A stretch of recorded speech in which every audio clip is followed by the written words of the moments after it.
জাতীয় সংসদের আসন নম্বর 139 জামালপুর 2 আসন থেকে নির্বাচিত মাননীয় সদস্য জনাব এ.ই. সুলতান আহমদ বাবু, আপনি আপনার তারকা চিহ্নিত প্রশ্ন 58 মহান জাতীয় সংসদে উত্থাপন করুন। বিসমিল্লাহির রহমানির রহিম। মাননীয় স্পিকার, আপনাকে ধন্যবাদ। আমার নির্বাচনী এলাকা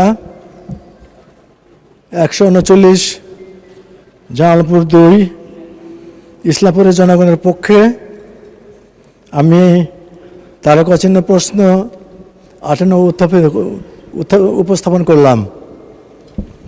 এই পররাষ্ট্রমন্ত্রী মহোদয় অনুগ্রহ করে বলবেন কি, বাংলাদেশের রপ্তানি বাজার সম্প্রসারণ ও বৈদেশিক বিনিয়োগ আকৃষ্টকরণ ও কূটনৈতিক সম্পর্ক স্থাপন উন্নয়নে কী কী উদ্যোগ গ্রহণ করা হয়েছে? মাননীয় স্পিকার, আপনার ধন্যবাদ।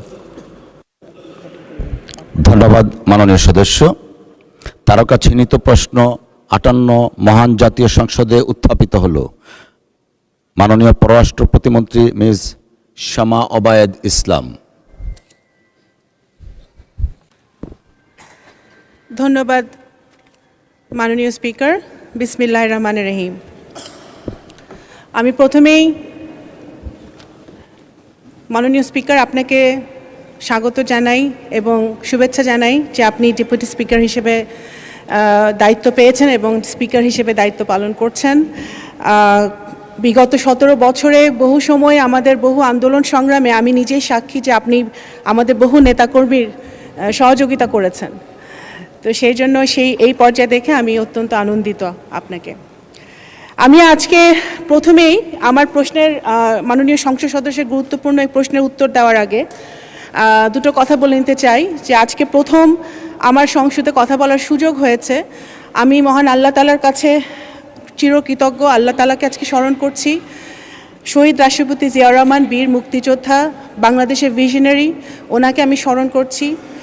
গণতন্ত্রের মাতা দেশনেত্রী বেগম খালেদা জিয়াকে আমি স্মরণ করছি এবং আমার মরহুম পিতা মুক্তিযুদ্ধ অন্যতম সংগঠক, ওনাকেও আমি আজকে স্মরণ করছি। বাংলাদেশের সকল মুক্তিযোদ্ধা যারা শহীদ হয়েছেন এবং যারা আমাদের মাঝে এখনও বেঁচে আছেন তাদেরকে আমি আজকে স্মরণ করছি। আমি ধন্যবাদ জানাতে চাই মাননীয় প্রধানমন্ত্রী এবং সংসদ নেতাকে আমাকে একটি গুরুত্বপূর্ণ দায়িত্ব অর্পণ করার জন্যে, এবং আমি আরও ধন্যবাদ জানাতে চাই আমার নির্বাচনী এলাকা নগরকান্দা সালতার প্রত্যেকটি জনগণকে, যারা 17 বছর ধরে আন্দোলন সংগ্রামে থেকেও কখনো বিচ্যুত হননি এবং বাংলাদেশ জাতীয়তাবাদী দলের এক নিবেদিত কর্মী হিসেবে তারা সংগ্রাম করে গেছে। এবং আমার এলাকায় 2014 সালে মারুফ নামে 19 বছরের একটি ছেলে পুলিশের গুলিতে গত ফ্যাসিবাদী সরকারের আমলে প্রাণ হারিয়েছে, জান হারিয়েছে, যার নাম আমি আজকে সংসদে না নিলে হয়তো কেউই নিবে না। আমি আজকে তাকে স্মরণ করছি এবং 17 বছরে বিএনপির যত নেতাকর্মীরা খুন হয়েছে, গুম হয়েছে, যাদের রক্তের বিনিময়ে আমরা আজকে এখানে আসতে পেরেছি, এবং জুলাই যোদ্ধারা যারা নিহত হয়েছে, আহত হয়েছে, পঙ্গু অবস্থায় আছে, তাদের সকলকে আমি আজকে সশ্রদ্ধ চিত্তে স্মরণ করছি এই মহান জাতীয় সংসদে। টু আনসার দ্য কোয়েশ্চেন, আমাদের যে মাননীয় সংসদ সদস্য যে গুরুত্বপূর্ণ কোয়েশ্চেনটি করেছেন, সেই প্রশ্নের উত্তর দিতে গেলে আমার কিছু কথা অতীতের বলতে হবে। বাংলাদেশ জাতীয়তাবাদী দল ফরেন পলিসিতে এবং বাণিজ্য সম্প্রসারণে, ট্রেড অ্যান্ড ইনভেস্টমেন্টে শুধু এখন থেকে নয়, 1978 সালে যখন শহীদ রাষ্ট্রপতি জিয়াউর রহমান দেশের দায়িত্ব নিয়েছিলেন একজন স্টেটসম্যান হিসেবে, উনি তখনই যেই সম্ভাবনাগুলো তৈরি করেছিলেন বাংলাদেশের বাণিজ্য ক্ষেত্রে, 1979 এবং 80 সালে রপ্তানি খাতে উনি এক কালজয়ী ভূমিকা রেখেছিলেন। Back to back LC bonded warehouse establish করে আমাদের রপ্তানি বাজারে একটি কালজয়ী একটা সিদ্ধান্ত তিনি নিয়েছিলেন এবং রপ্তানি বাজার বহুমুখী করেছিলেন এবং উন্মোচন করেছিলেন। শ্রম বাজার উনি প্রথম সৌদি আরবে আমাদের শ্রম শক্তি পাঠিয়ে, আমাদের মানুষজনকে পাঠিয়ে উনি শ্রম বাজার উন্মুক্ত করেছিলেন বাংলাদেশের জন্য, যেটা আমরা এখনও যেই কাজগুলোর জন্য আমরা সুফল ভোগ করছি।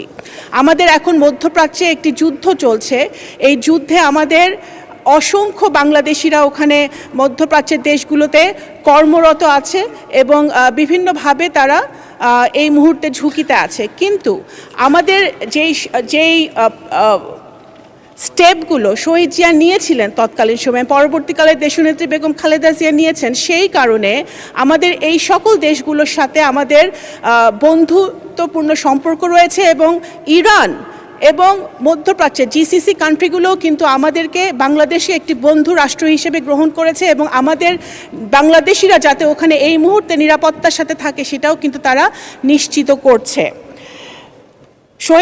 দেশনেত্রী বেগম খালেদা জিয়ার সময় 2001 সালে যখন এলডিসি কান্ট্রিগুলোতে যখন আমাদের শুল্কমুক্ত ব্যবস্থা আমরা পাই, সেই সময়ে ওনার যে পলিসিগুলো উনি তখন নিয়েছিলেন বাংলাদেশের রপ্তানির। Honorable member, may I humbly request you to concentrate your official statement, please?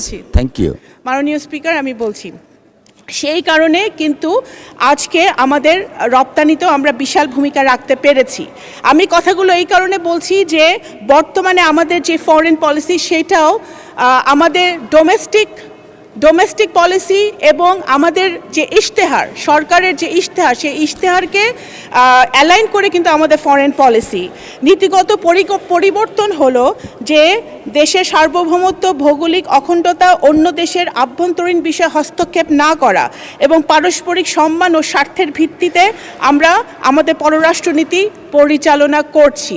সেটা মাথায় রেখে আমাদের যে কনভেনশনাল যে বাজারগুলো আছে, ইউরোপ, আমেরিকা ছাড়া আমাদের নতুন যেই দেশগুলোতে আমরা বাজার সম্প্রসারণ করার ইতিমধ্যে কাজ শুরু করেছি মাননীয় প্রধানমন্ত্রীর নেতৃত্বে, সেগুলো হচ্ছে আপনার Thailand, Malaysia, Cambodia, Philippines, Vietnam, Singapore, Indonesia, Brazil, আমাদের আফ্রিকার দেশগুলো, বিভিন্ন দেশগুলোর সাথে আমাদের ইতিমধ্যে আমাদের দ্বিপাক্ষিক আলাপ আলোচনা হয়েছে এবং এই আলোচনার মধ্য দিয়ে তাদের সাথে আমাদের বিভিন্ন ফ্রেমওয়ার্ক এবং চুক্তি সম্প্রসারিত হচ্ছে, বাস্তবায়িত হচ্ছে এবং আমরা আশা করছি যে এই ফ্রেমওয়ার্কগুলোর মধ্য দিয়ে আমরা আরও নতুন নতুন বাজার আমরা খুলতে সক্ষম হব। আমাদের যেই বাংলাদেশের যে পণ্যগুলো আছে, পাটজাত দ্রব্য, সিরামিক্স, ফার্মাসিউটিক্যালস এবং আরও Right, honorable member, Ms. Islam, may I humbly request you to concentrate your official statement, please? Thank you. আমি মাননীয় স্পিকার, আমি যেটা লেখা আছে আমি ওইটাই বলছি। Official statement একটা আছে which is in your hand. সেজন্য আমি একটু সংক্ষেপে বলছিলাম। Thank you. আচ্ছা, এটা পঠিত বলে আমি গণ্য করতে পারি মাননীয় স্পিকার, কিন্তু আমি শুধু অসংখ্য ধন্যবাদ বলতে চাচ্ছি কারণ অসংখ্য ধন্যবাদ। যেটা লেখা আছে সেটা মানুষ পড়ে নিতে পারবে মাননীয় স্পিকার, অসংখ্য ধন্যবাদ। মাননীয় সংসদ সদস্য সেটা পড়ে নিতে পারবে, কিন্তু আমি যেটা বলতে চাচ্ছি যে বর্তমানে আমাদের ফরেন পলিসি, আমাদের ইশতেহারকে যাতে বাস্তবায়ন আমরা করতে পারি এবং আমাদের শ্রম বাজার যেন আমরা সম্প্রসারিত করতে পারি, সেই লক্ষ্যে আমাদের সেই কাজগুলো আমাদের চলছে। আমাদের বিশেষ করে আমি যেটা বলতে চাই, আমাদের যেই কাজগুলো আমরা গ্রহণ করেছি মাননীয় প্রধানমন্ত্রীর নেতৃত্বে, ফ্যামিলি কার্ড এবং আজকে যে ক্রীড়া কার্ড দেওয়া হয়েছে, সেগুলো কিন্তু আমাদের মাল্টিল্যাটারাল প্ল্যাটফর্মগুলোতে আরও বেশি বাংলাদেশকে তুলে ধরবে। ধন্যবাদ মাননীয় সদস্য, ধন্যবাদ। একটা সম্পূরক কোশ্চেন করতে পারেন প্রশ্নকর্তা জনাব ই সুলতান আহমেদ বাবু। আপনাকে ধন্যবাদ।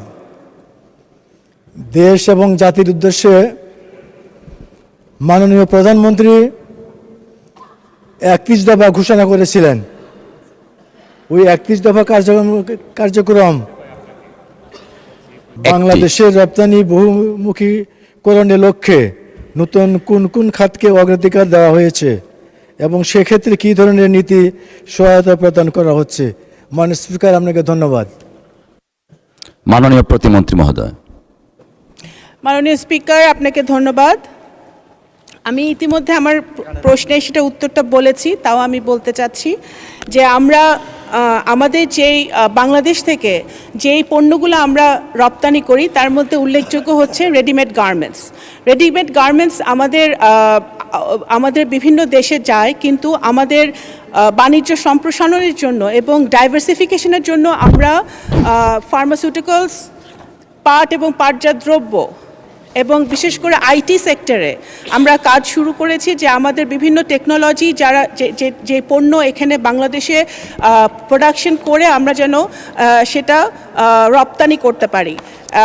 বিভিন্ন এই দ্রব্যগুলো কিন্তু আমাদের বিভিন্ন দেশের সাথে আমরা ইতিমধ্যে কথা হয়েছে, এবং সবচেয়ে বড় কথা হচ্ছে আমাদের স্কিলড এবং সেমি স্কিলড লেবার, আমাদের ভোকেশনাল ট্রেনিংয়ের মাধ্যমে আমাদের যে পপুলেশন আছে, আমাদের ইয়াং জেনারেশন আছে, তাদেরকে স্কিলড লেবারের মাধ্যমে যেসব দেশগুলোর স্কিলড লেবার চাচ্ছে তাদেরকে যেন আমরা পাঠাতে পারি এবং আমাদের সেই সাথে আমাদের কর্মসংস্থানের ব্যবস্থা করতে পারি, সেই লক্ষ্যে আমাদের কাজ হচ্ছে।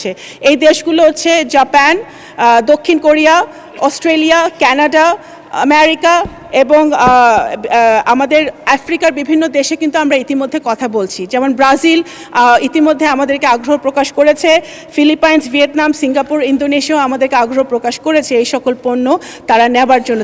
সেই কাজগুলো চলছে এবং তাদের সাথে আমাদের ফরেন অফিস কনসালটেশনের মাধ্যমে আমরা কিন্তু কাজগুলো চালিয়ে যাচ্ছি। আমাদের যে মিশনগুলো আছে মাননীয় স্পিকার বিভিন্ন দেশে, সেই মিশনগুলো সেই স্ব দেশে আমাদের পণ্য এক্সিবিশনের মাধ্যমে এবং রোড শোর মাধ্যমে তারা কিন্তু আমাদের পণ্যগুলো সেই সকল দেশে তারা তুলে ধরছে এবং আমরা যাতে বাজারজাত করতে পারি সেই কাজে তারা কাজ করছে। ধন্যবাদ মাননীয় স্পিকার। ধন্যবাদ মাননীয় প্রতিমন্ত্রী।